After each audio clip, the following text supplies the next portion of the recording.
Muling nagkilos protesta ang ilang mangingisda na tutol sa reclamation sa Manila Bay. May ulat on the spot si Maki Pulido. Maki?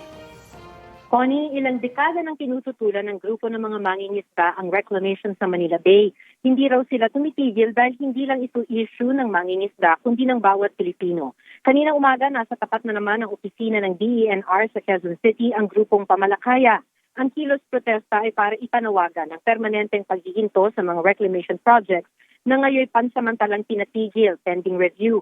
Ayon kay Fernando Hica, presidente ng Pamalakaya, dahil sa dredging para may pantambak sa mga reclamation projects, ngayon pa lang, wala nang mahuling isda kaya kailangang lumayo hanggang Mindoro. Pero sa mahal ng gasolina, lugi rin. Maliban sa epekto nito sa mga mangingisda, may impact daw ito sa food security. Kung wala nang mahuli at walang huhuli, shortage ang kalalabasan niyan.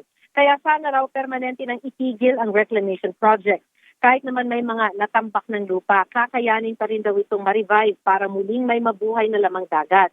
Nauna nang sinabi ng DENR na nakasuspindi nga ang lahat ng reclamation project sa Manila Bay para ma-review ang epekto nito. Connie? Maraming salamat, Maki Pulido. Mga kapuso, para sa mga maiinit na balita, mag-subscribe sa GMA Integrated News sa YouTube. Sa mga kapuso abroad, subaybayan niyo po kami sa GMA Pinoy TV at sa www.gmanews.tv.